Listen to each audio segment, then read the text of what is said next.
What's up, everybody? My name is Danielle Unmanageable, and this is Hard Knox Talks. Tonight's live production is brought to you in part by Prairie Sky Recovery Center, Prairie Harm Reduction, Possibilities Recovery Center, the Newly Institute, Live Free Counseling and Healing, the Elizabeth Fry Society of Saskatchewan, and Stronger Together Canada peer-led support groups by Moms Stop the Harm. Tonight's guest, Danielle Dion, a parent, mediator, and conflict coach with a hell of a story, is here to talk to us about how she got to where she is and how she is working with parents who use drugs to keep families together. And we are going to meet her right after this.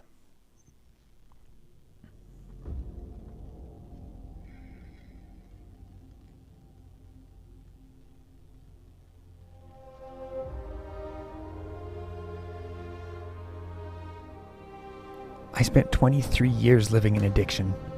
16 of those years, I worked as a Red Seal tradesperson in Saskatchewan and Northern Alberta. During that time, I made many mistakes and took more than a few hard knocks. I went from tradesman to business owner to hiding from gang members and dumpster diving. But with that lived experience, I've decided to try and make a change. I've dedicated my life to raising awareness and promoting change in the fields of substance use and psychological health and safety. So join me and my guests as we take off the blinders around mental health in our communities and at work, and shine a light on what's working and what's not working in the fields of mental health and occupational health and safety. I'm Daniel Unmanageable, and I'll be your host, and this is Hard Knox Talks.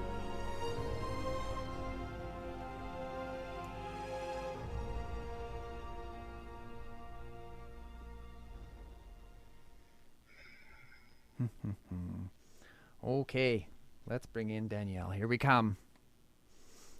What's up, Danielle? How are you? I'm good. How are you, Daniel? I'm doing well. I have to say, you are the very first guest that I've ever had on the show that had a grow up visible in the background. Right. Well, that is a rare plant, tropical plant grow up. Yeah. Yes. Nothing that's Hydroponics are fine. hydroponics in my eyes. I'm just saying. Just saying. They are. It's full spectrum lighting. And I Oh, would say sorry. that I might have gone to a hydroponics store to get one of those lamps. Yes. Maybe not Sorry. those ones, but maybe that one. Yes. But So, yeah, I is collect those. very nice. Is there anything that you would like to say tonight before we get started? Well, a couple things. I think your intro video is beautiful, and it's just really moving to see you come up front and tell your story like that. And thank you for having me. I'm here at my home on the treaty territory of the Tawasin Nation, home of the Semiahmoo people, and I'm happy to be here. Awesome. Okay. Well, here we go.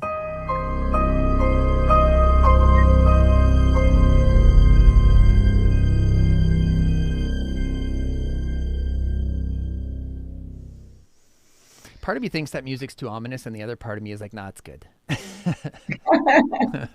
So, tell us, what was it like growing up? Oh, we're going to go right there, are we? Mm. All right. What was it like for me growing up? Um, a paradox. Um, I just want to say first off that I had the most amazing protective factors in my life. So I had very amazing external family close to my grandparents. My mom is, I can't even tell you how respectable she is and how hardworking and lovely and wholesome. And, if I could only be half the mom she is, that would be great. It would be great. She's my best friend Mhm. and my kid's best friend. I also was involved in a lot of communities. So I was in Pioneer Girls and baseball. I took swimming lessons and all of the things.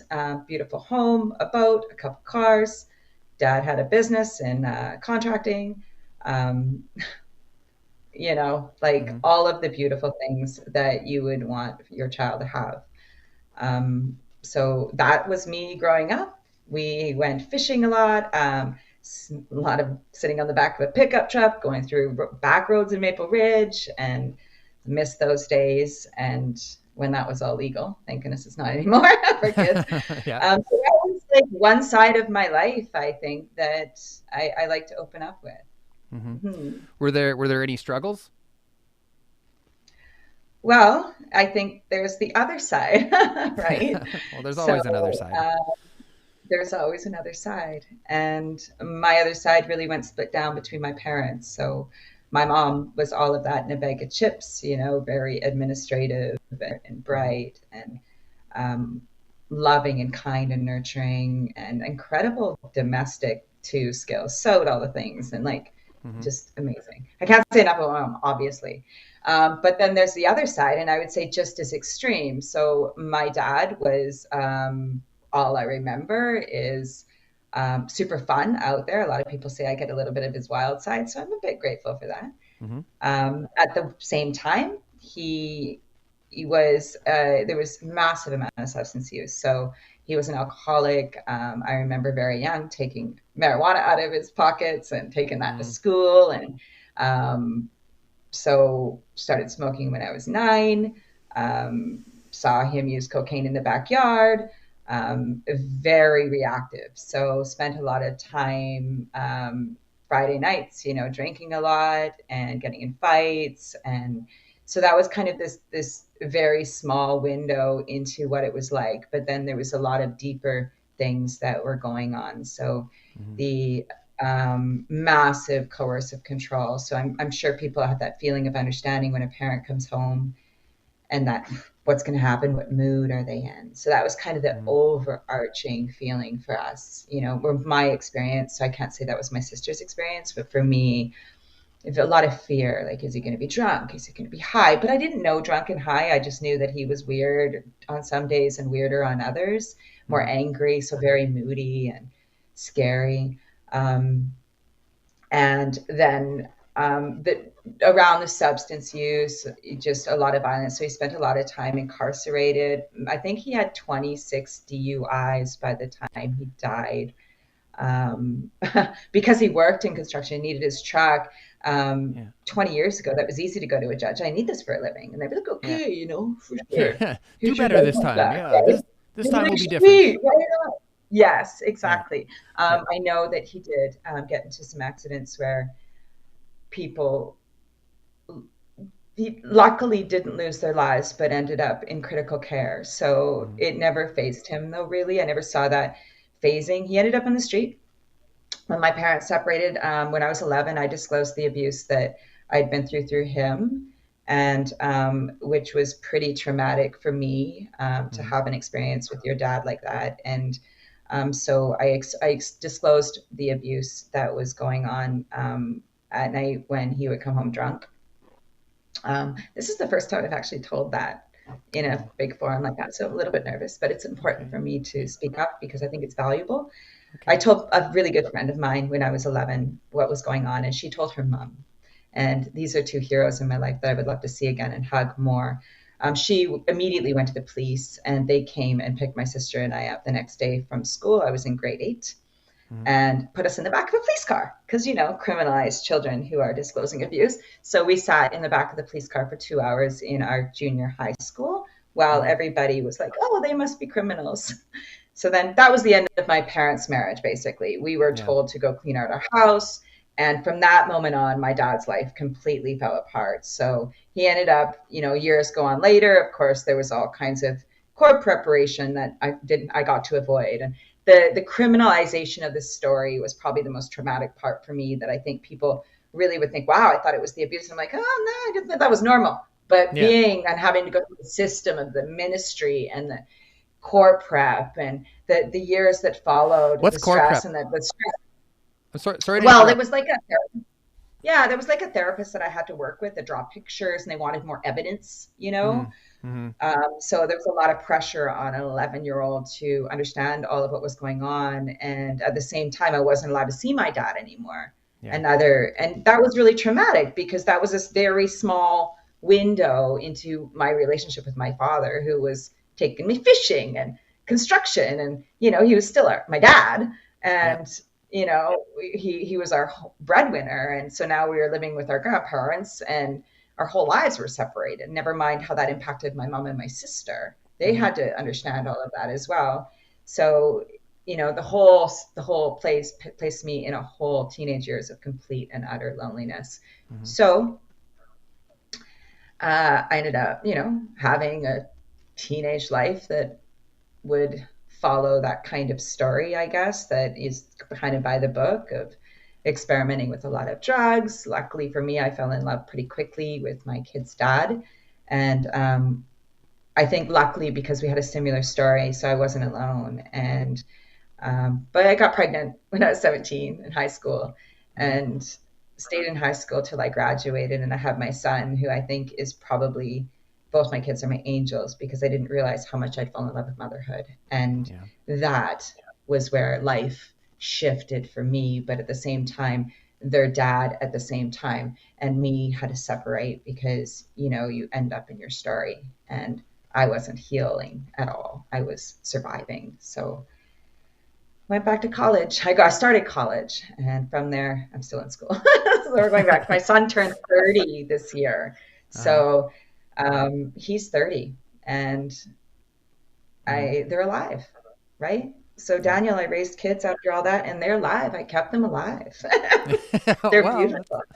yeah. So, So how that's pretty was much the story. how was the relationship with your kids' parents, or sorry, with your kid's dad? Oh, well, that's a whole other experience, and I really don't want to out him on anything that he Okay. wouldn't want to share. Yeah. No, But that's I fine. can say that I did, I was a, perpetrator of alienation, right? So at the time, it was like, be with me, your dad's this, he's shit, and all of this stuff. And I really learned because I study, kids, and I was really interested in family law and parental alienation. I learned like, wow, Danielle, you need to straighten up that. It's not okay. This is half of them. And Mm-hmm. even though, like, I would disclose that even though, he's still struggled with his story too, and he needed healing, um, I really did vilify him too much. And I feel a little bit of guilt still with that with my kids. So I work really hard now to say, like, hey, that's your dad. He's half of you. Mm-hmm. And married now and healthy. And, I think I don't know, gotten to a place now where I think we're both a lot healthier.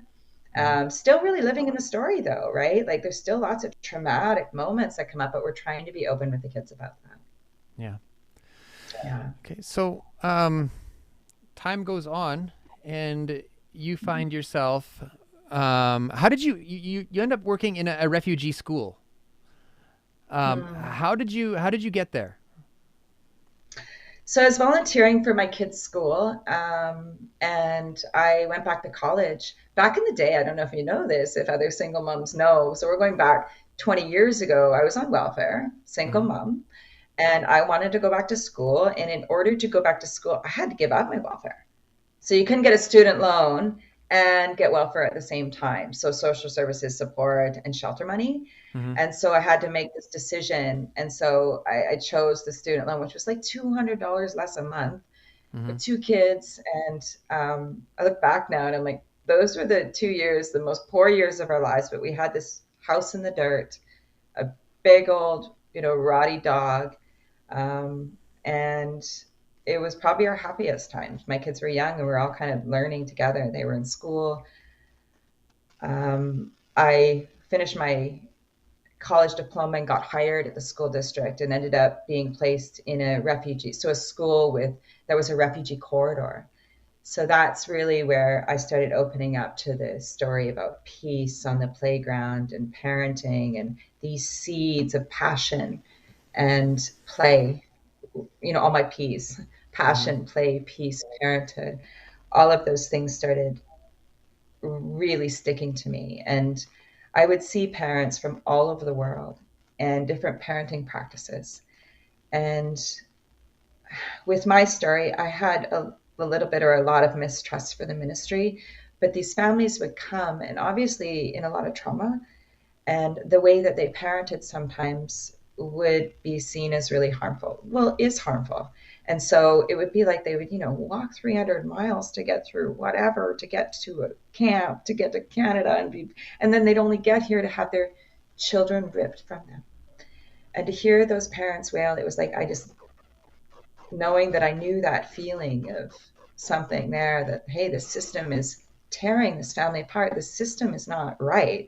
And so I started really talking to the parents about that. That's kind of where I started looking at discipline. Like, what can we, like the parents, well, they were bad, they need to be punished, or, but in their Yeah. own language, we didn't have the same languages. And I was like, hold on, we can do this in a way that is less harmful. And so it was kind of like ad hoc talking to the parents and listening with compassion. Mm-hmm. And that's where my kind of seed of working with parents was like, hey, if I can work with these parents, these kids are going to stay safer and the family's going to stay together. So you were working with these parents, like not in a professional capacity before you Right. before you have the training that you do now. So this was just something that Oh, came absolutely. naturally. It's kind of like, it was it was just coming out of me where I was like, Yeah. and I was really, really inspired by the parents who would like, come and they'd look at their 7 kids, look at them, and the kids would just like Yeah. listen. Like, what? Like, so they had this, I was so passionate and interested on like Mm-hmm. parenting practices and why Mm-hmm. did that work? What are they doing? And it was like opened my eyes up. But then you go to the playground and no word of a lie, kids from different countries that were at war at home would play together, and the moms on the side would be like, no, you shouldn't be playing with that. And they'd pull them apart. They wouldn't leave their kids for recess or lunch. They were just like, they wanted their kids. They were still at war. Mm-hmm. And so that's kind of where it became like, hold on, they're throwing potatoes at each other in the food lineup. They're sitting on the playground. We need these parents to, like, they're hurting and pinching their kids in the armpits. And what? So I was trained to be working with kids with disabilities and, Mm-hmm. to help them integrate and settle into the school environment, and ended up, my eyes were on the parents. Yeah, 100%. Wow. So what were some of the changes? Like, did you start seeing changes in the way that these parents were parenting, because of the way that you were interacting with them? Oh, that's a loaded question. I wouldn't say it was because of me. I want to say because the community that I was working in is full of an incredible amount of loving team. And most of the kids, I mean, I would say 90% of the kids weren't really learning a lot, right? That's a real social services, trauma informed environment. Mm-hmm. And the parents are really hands-on or at the sidewalk. They're not, like, I call them sidewalk parents. They don't trust the systems. They're kind of sending their kids in there hoping they're going to come out, right? Yeah. Yeah. I would say yes. Okay, there's a couple families I think that I know that through the care and the compassion that I had for them, that I think they became more gentle and also more safe, you Mm-hmm. know? Um, and I have had kids come back that are now, 20 and find me and hunt me down, or the parents, I'll get an email out of the blue and be like, I just want to say, now that I got English, I want to talk to you. Because that was the thing, Daniel, a lot of them didn't have a lot of English. So Mm-hmm. a lot of the work that was done was through a lot of body language and, modeling, like, this is what I'm going to do with your son or your child with, has scars. Because most of the children that I worked with were really on the full spectrum of autism. And so, like, not a lot of, and these are refugee children with a diagnosis like autism or somewhat like it. Mm-hmm. And so I have scars from just holding these babies and like showing the parents, like, it's okay. They're not trying to be mean, right? Your kids need us to care and be gentle. So Yeah. yeah, I miss So, those days. yeah. When did you start seeing a coalition between parenting and substance use? Oh, when I was 5. Yeah. Yeah, I think I recognized that pretty young. And Mm-hmm. then in my job, not as much in working with the refugee families, although, oh no, like, there was definitely substance use happening. And the scary guy that reminded me of my dad, that was going through the halls totally, thinking the whole world's watching him, Mm-hmm. that dad, just super paranoid, or the mom's showing up drunk. And, so I mean, I think it's just been throughout my whole life, I see that connection. Hmm.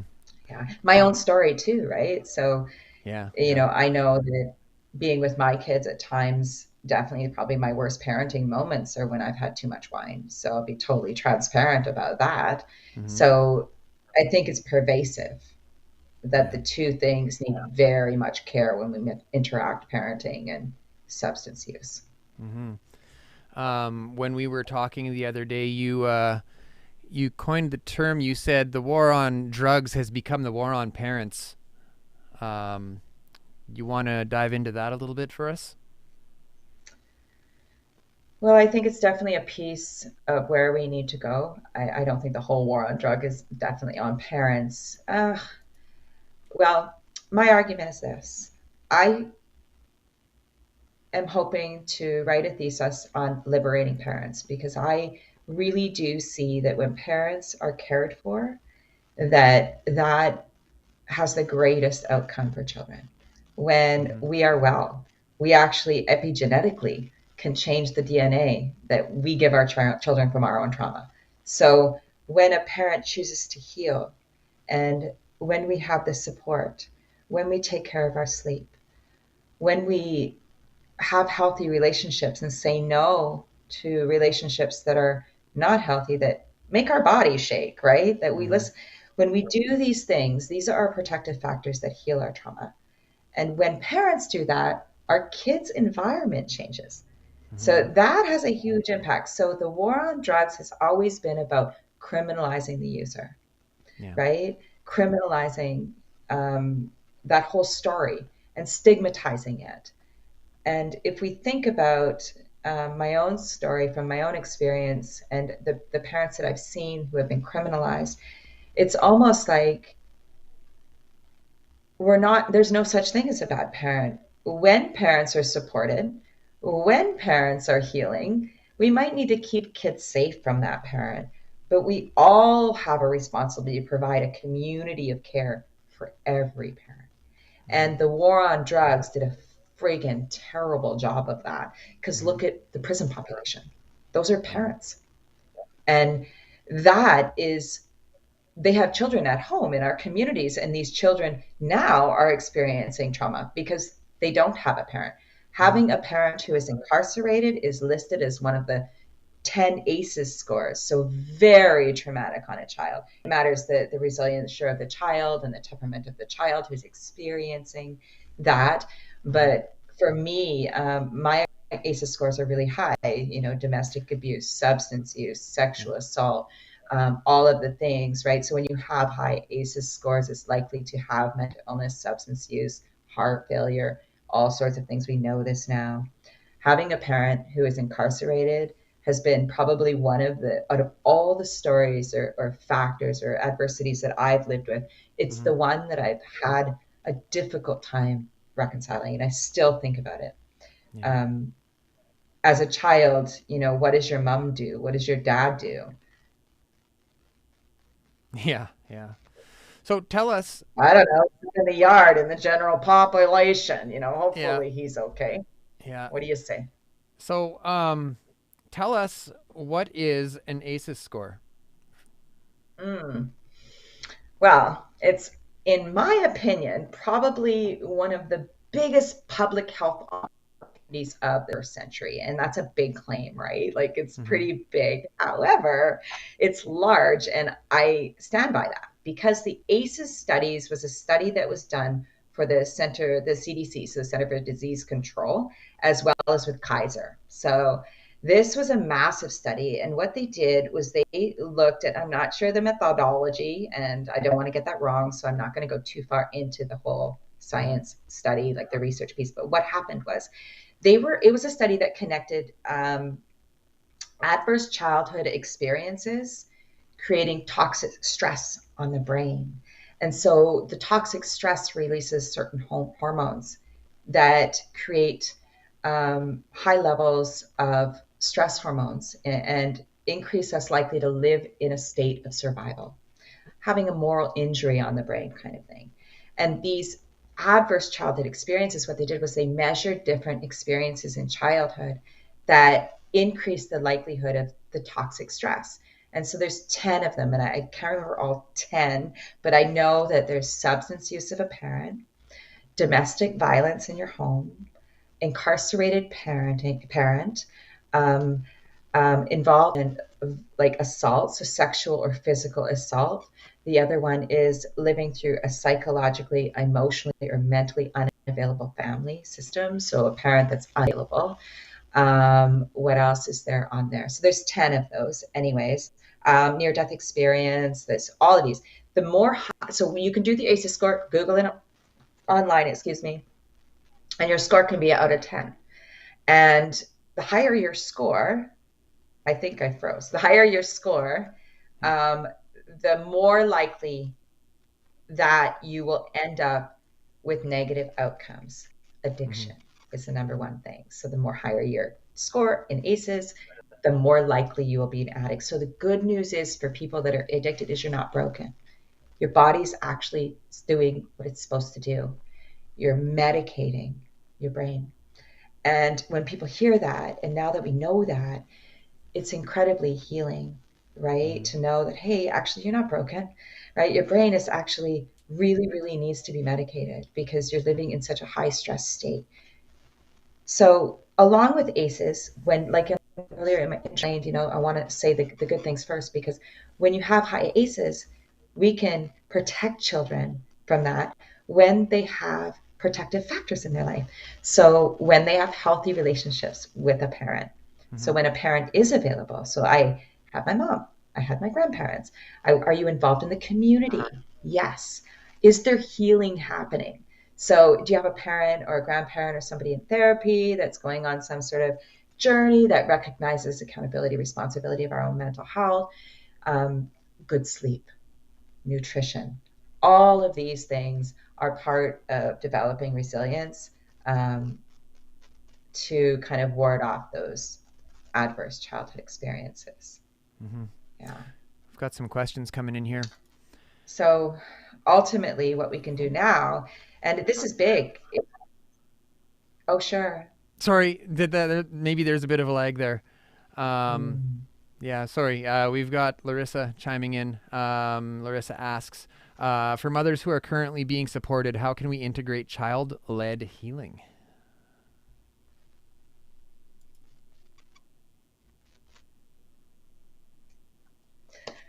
I'm not sure if I'm hearing the question right as far as child-led. My hope is what she's saying is like from a child's rights lens, like through the perspective of what the child needs, or is that she wants the child to heal. So I'm going to go with the first. What is your thoughts there, Daniel? What are you reading? Well, I don't know. I've never heard of child-led healing before.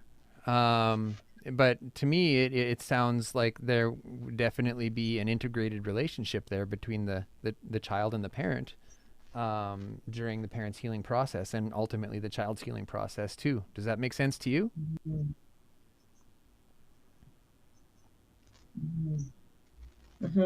So how would you reframe the question? Help me out. Well, it says, for mothers who are currently being supported, how can we integrate child-led healing? So I don't know what to say about that. Sorry, I guess maybe we're stumped. I guess the first thing that came, I guess the first thing came to my mind is that when we're looking for a parent who's being supported, I'm imagining that they're talking about a parent who needs healing and is being supported. How can we integrate that and help the child heal through ACEs? Definitely look at the protective factors. So is the child nutrition, balanced sleep, and are they seeing healthy relationships with that parent who needs healing? Like that's the thing here that can get tense, right? We have a parent who's an addict, maybe in jail, and people could say they should be not in the child's life ever. Okay, maybe not in their physical space. But are they hearing about the support their parent is getting and the part that the parent took them fishing, and that lens, the perspective that this is still part of their child.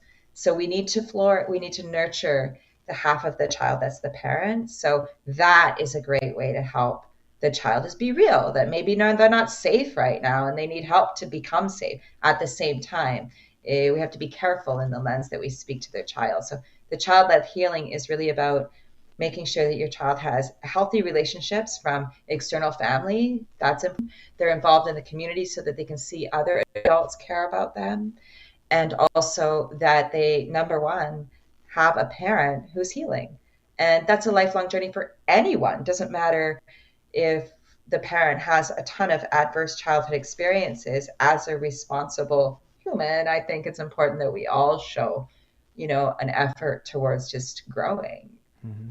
I guess that's my answer. Child-led healing. The other piece is really ask the child, especially if they're old enough. The dignity of the child matters, and children know more than what we think they do, and they have a voice. And I think having these hard knocks talks with kids, with protection, with, of course, in, looking at age appropriateness too, but really we spend a lot of time thinking that our parenting is behind this window and veil, and we're going to secretly have these plans. Kids have really good ideas on what they need.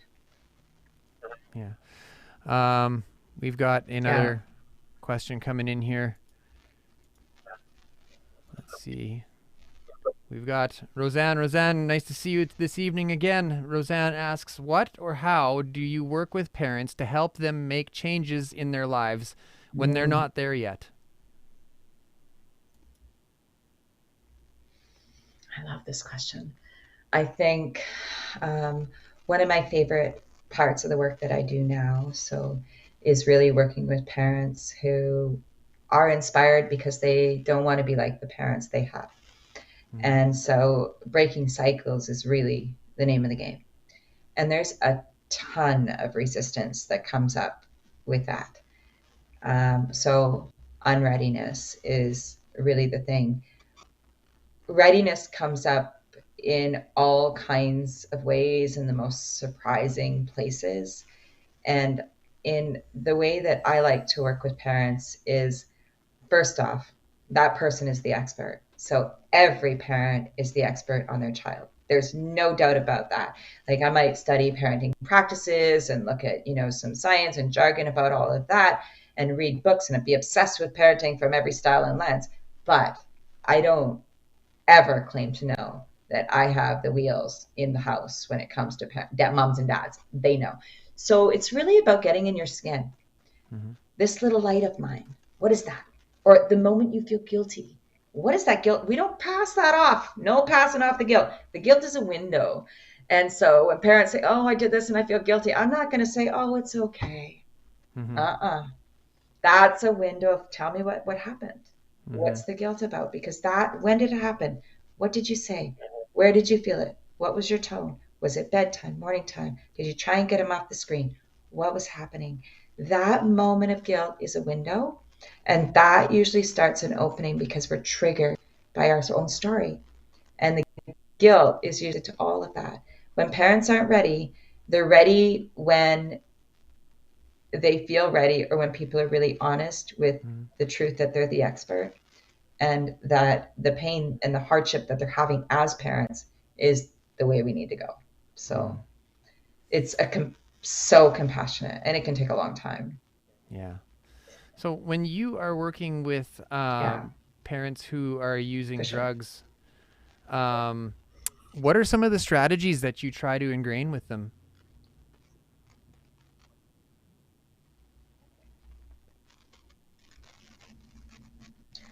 Oh my goodness. So it matters what role I'm in. So I do kind of three things with one mission. Reducing harmful conflict in the lives of children is kind of the Danielle mission. My full-time role is as a parenting management specialist, which is a really clinical kind of job with a national nonprofit, 22 families a week. And these parents are, really needing to have immediate support. In that's an intervention model. So it's a direct parent behavior intervention. I'm looking at the parent's behavior and directly helping them intervene over months of time or weeks. So it matters how long they're in the program for. So that's a really intense. So, and that's really looking at the work of reducing coercion and conflict, and inspiring and encouraging cooperation through cooperation skills, discipline, or routine behavior. The other lens that I wear is as a parent mediator and conflict coach. And this is more about helping parents directly address the conflict that they're having with each other, because there's kind of four things that settle into relationships that can become long-term entrenched conflicts that can lead to separation. And my goal is that kids have both parents. And so the four things that are really funny that I think people are often surprised about is in-law relationships. So that's a common seed that can get planted that leads to like entrenched conflict. That's an everyday dispute that becomes kind of nagging between couples. In-law relations, role and responsibility distribution. So who did the dishes? Why aren't you picking up the kids from daycare? I always do this. Why are you always watching the football and I'm cooking? Like these They don't kind sound of like that, do they? roles that we've been given because of Babylon.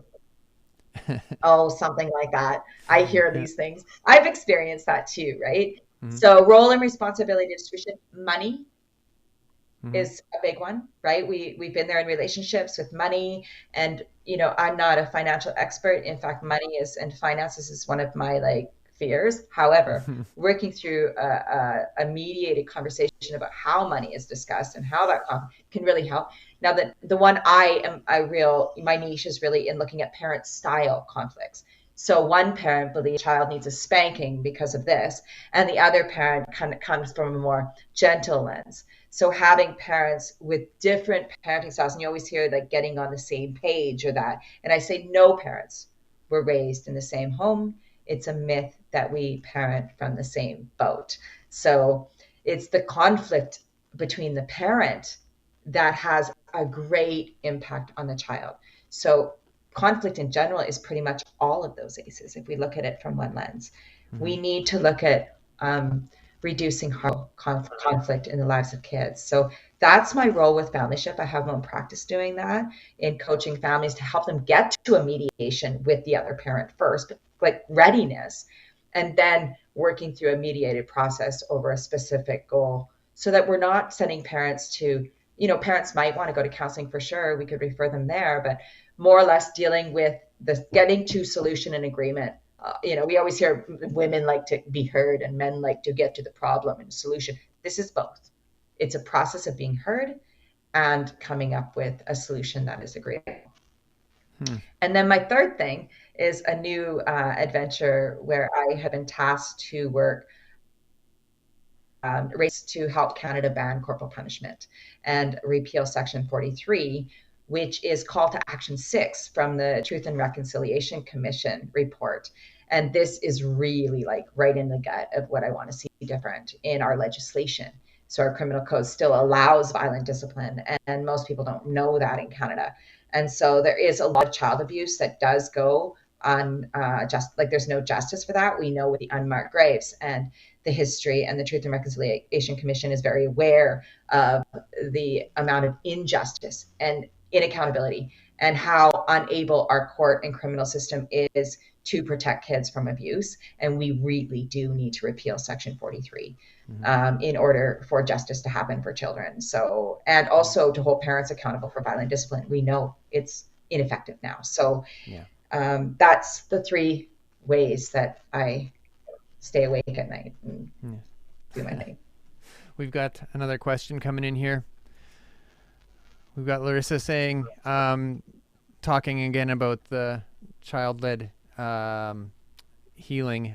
She says it's very complex, who are struggling with relapse continually, and children are being unheard.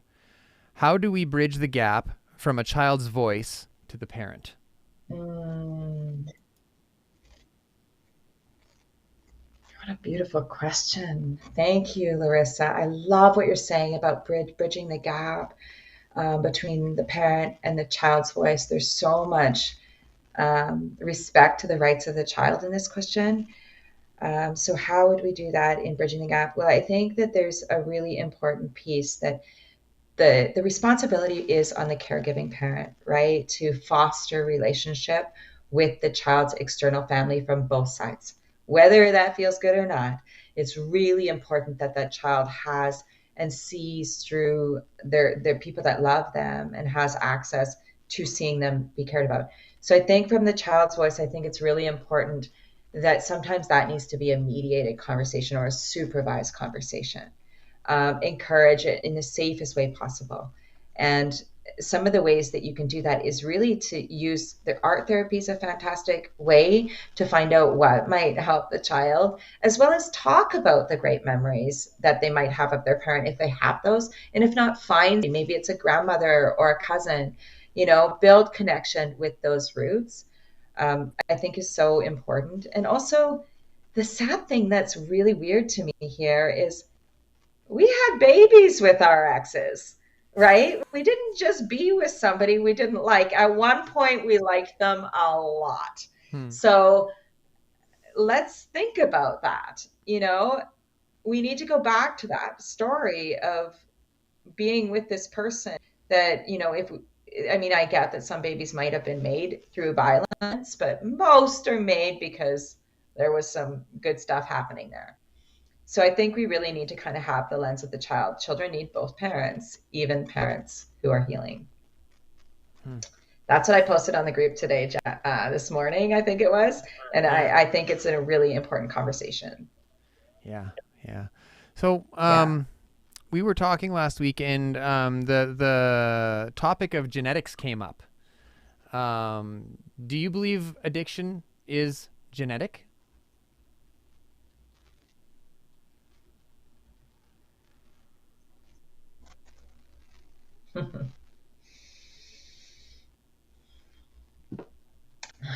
I believe that we have genetic markers, and those markers are passed down to us from our parents, just like my height or the color of my eyes. And I wish my daughter was sitting beside me right now because she's so well versed in this conversation. And what the adverse childhood experiences tell us and what epigenetics tell us now is that, yes, we are born with genetics that shape the way we look, our height, and our behavior, and our whether we're more reactionary to the world or responsive, or we're more under stress, and all of those things. However, that is what we're born with, that genetic precursor, only accounts for about 2% of who we are when we're grown up. Our environment can change, actually.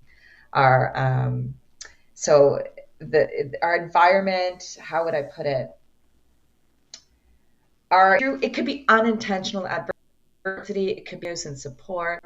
Our environment and epigenetics can reshape our DNA. So this is good news. This means that when parents heal, that our children also get healed. So their children are better off. So that's the important piece here, is that us parents have a huge responsibility here to get well and let our kids see us do that, because we're actually changing their DNA when we get better. So do I think it's genetic? Yeah, we have precursors. My dad was a chronic alcoholic. He died of an OD 3 years ago. I think it was an OD. There might be some questions about that. It was 6 years ago. I keep saying 3. But many years ago, died of, I'm pretty sure it was like meth, fentanyl. The coroner said tons of drugs. I was born into this, right? Lucky for me, I mean, tried drugs, didn't get addicted, but struggle with, drinking too much wine. Got to be very careful in the environments that I'm in. My environment, though, and the healthy relationships, I was so lucky to have that. People need to recognize that we can shape our children's DNA by putting them in the right environments and watching healthy relationships flourish. So does that mean that child's destined to be an alcoholic? We have to be careful. So I have to be more careful. Those of us that have addiction in our families, we have extra work to make sure that those genes aren't expressed. And that's what the environment can do, can make those genes less likely to be expressed. We've got a question coming in here. What are your thoughts on that, Danielle? I think you encompassed it well. I don't think I can add anything to that. But we've got another question coming in here. Donna asks, what about those babies made in violence?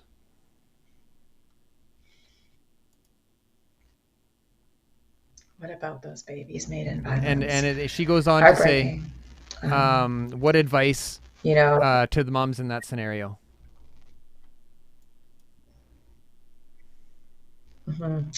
Part of Nadine Burke Harris is famous for helping us, and thank you for this question. It does hit home. It's childhood violence, so I want to really get there. I want to just start by saying a little bit of a backstory. Nadine Burke is famous because of her TED Talk on Asus, and I think everybody should go read this. She's really hard knocks about her, and now I think she's the Surgeon General for California or something. So anyway, the Asus studies did show, after that, there was another study that was done basically, and it was about children that were in an orphanage. And I'm going here because they did a long-term study and looking at and placed some of those kids with really incredible caregiving. So they made sure that, these kids were given exceptional caregiving.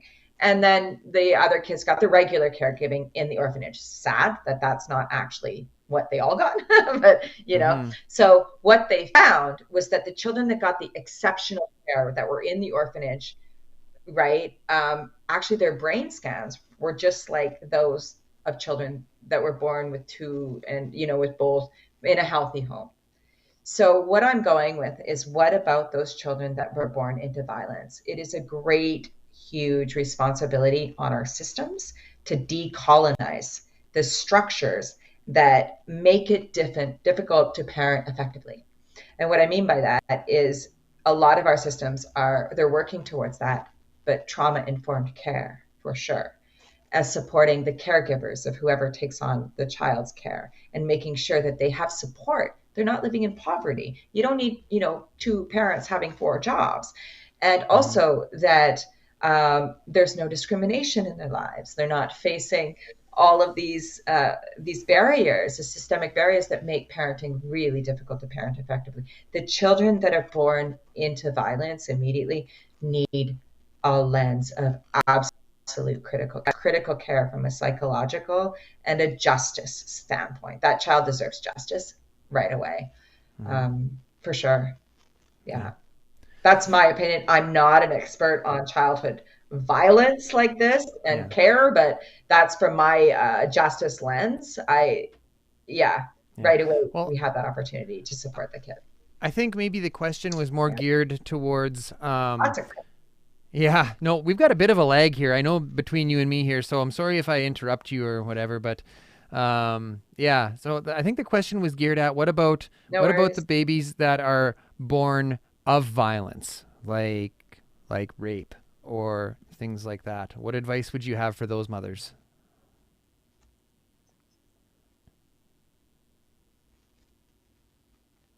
So like sexual assault and the mother was born from that situation. Is that where you're going? Yes. Yeah. And I think I'm going to take a risk here. Okay. And I'm going to go with my justice lens, and it might make people uncomfortable. What would lead a person to be an offender? And what happened to them? Why would somebody sexually assault somebody? And how do we prevent that in society? How do we reach these humans that hurt people so gravely? What happened to them? And how do we help that story? Because right now, our prisons are full of our most traumatized people. And the lens of history, the archaic story, is that the more we punish them, the more we're going to be better in society. But having more people in prison doesn't make our society better, right? We're not actually getting to the story. Trauma and justice for all really matters here. And I'm not at 1 minute minimizing or dismissing the story of the mother in the question at all. I am a rape survivor. I understand.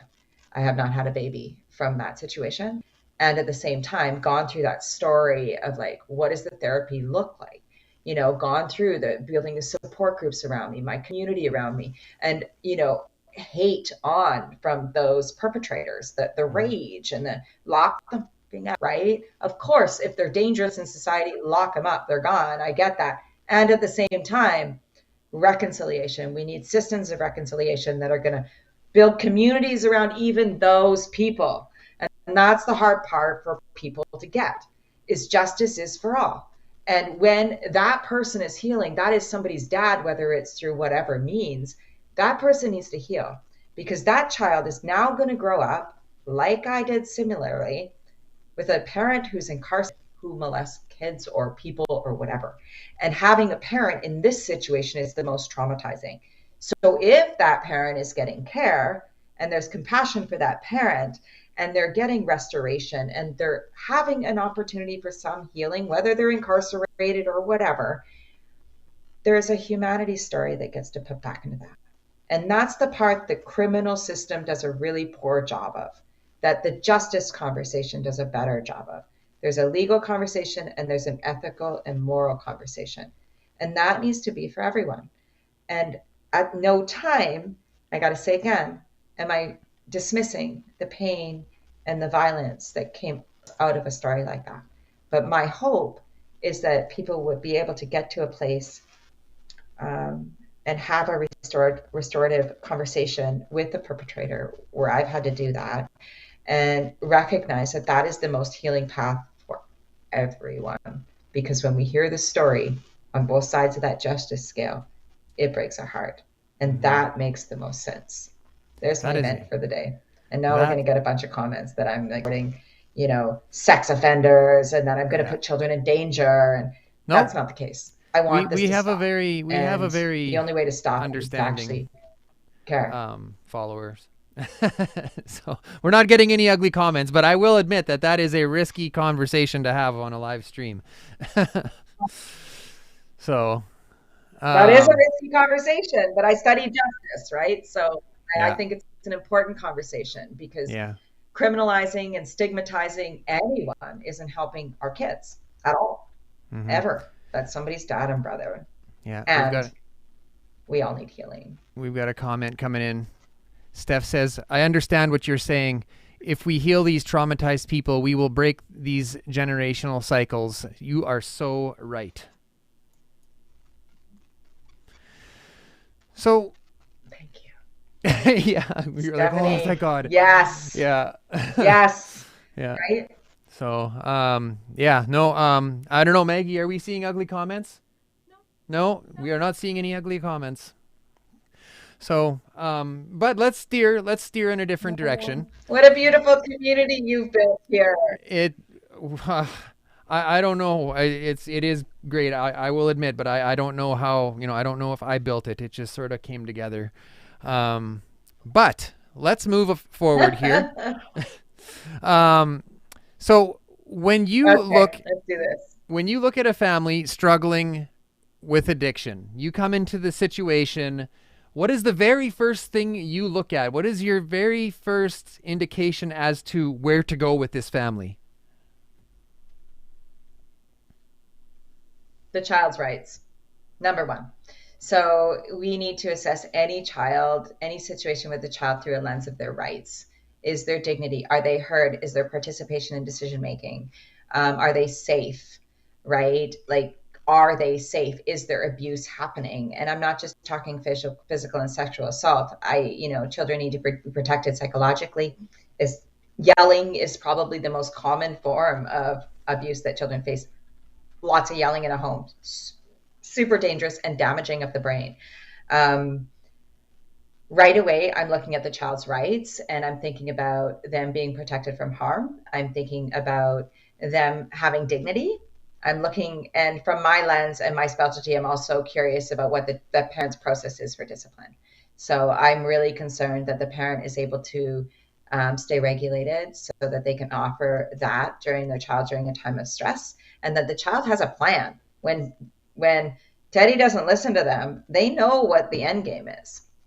Mm-hmm. And it's not some, crazy escalating conflict that, goes on for a week because they took the video game away for 2 weeks. And now little Johnny's in there thinking of planning on, setting the house on fire. These kids do not listen to parents a lot of the time. Like, we're talking like 30% of the time.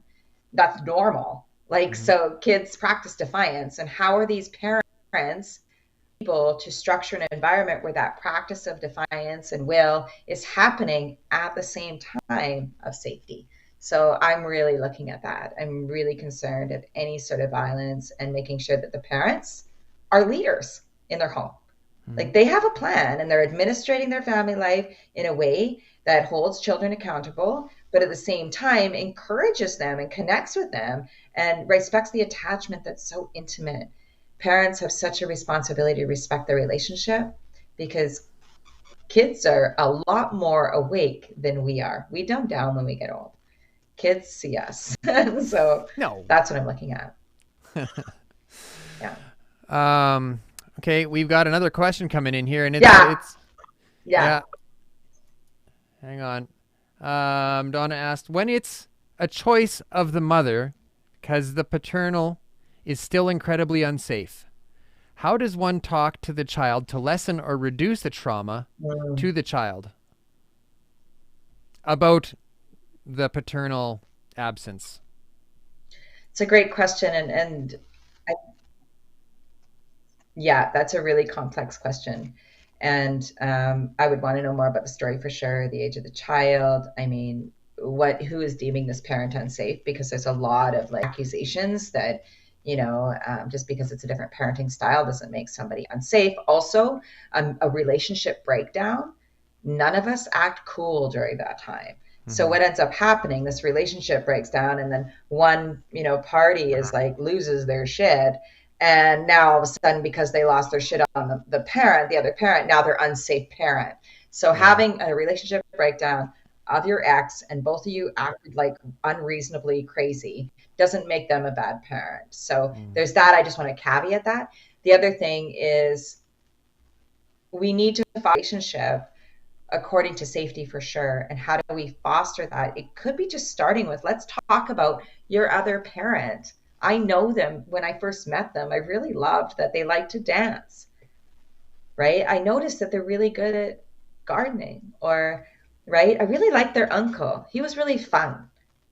Did you ever meet their sister? Like really start talking about them from a lens of strengths. Strength-based perspective is probably one of the greatest things that we can do around kids. Help shape their mindset.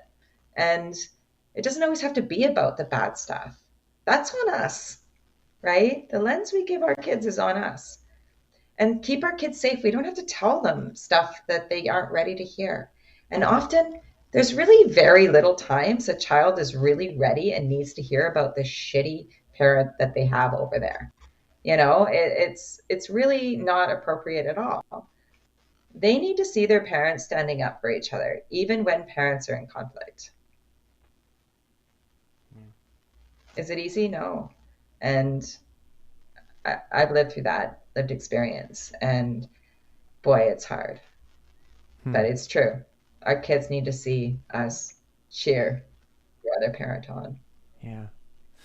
So when you, again, you come into a situation and you're concerned about the child's rights, and rightfully so. Is there any way that a parent can be actively using and still be a safe and productive parent? Like, do you see that as a viable possibility in any situation? I know you're. Yeah, I do actually. And I think context matters.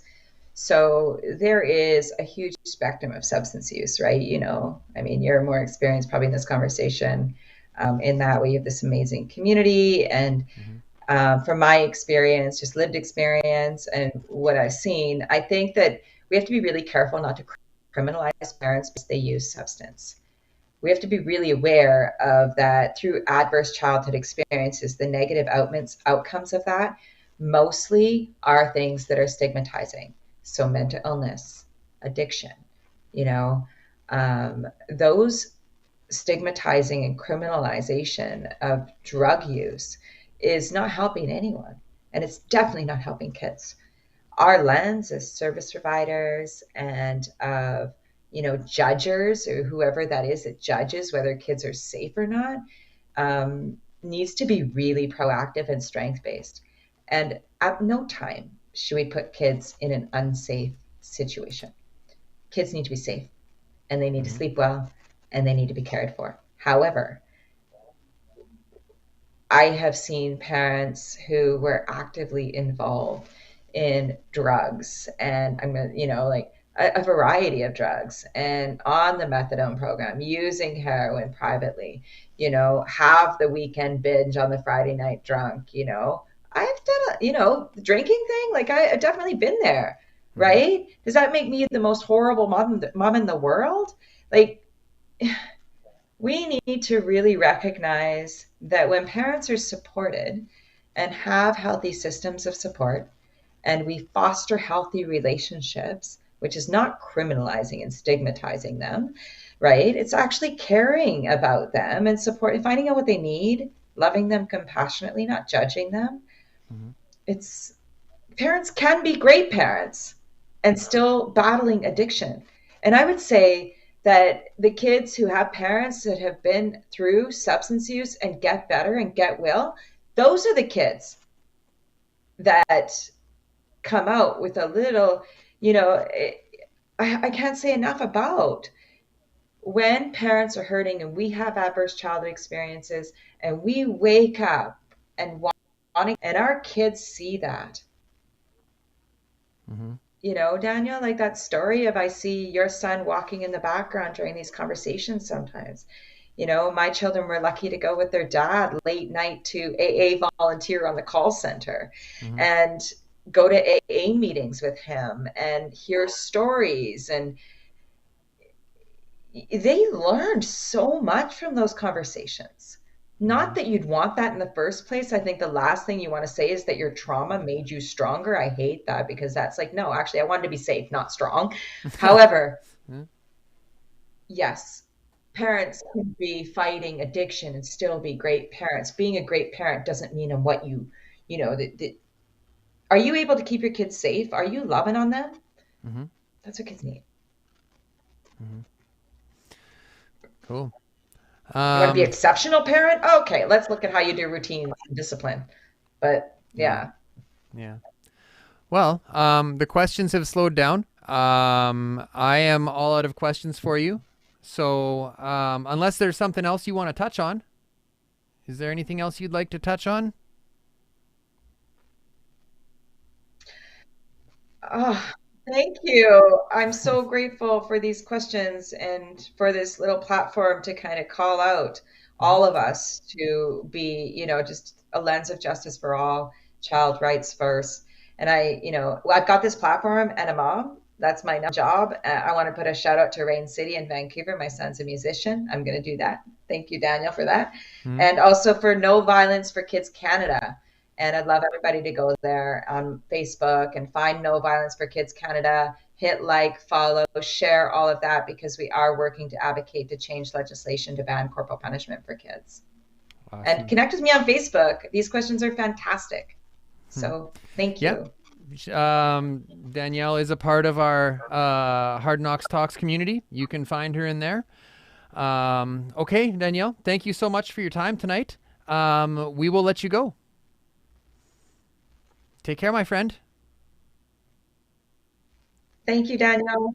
Bye. Bye, everyone. Oh, what happened?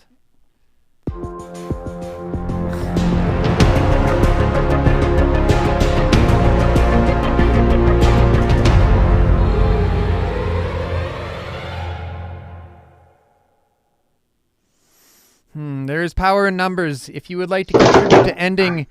Oh, my God. You all right over there? So, okay, let's try that again. I did a crash. Yeah.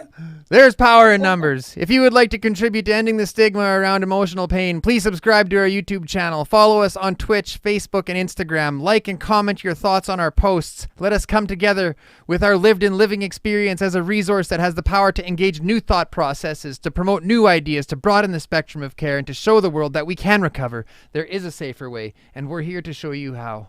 Good night.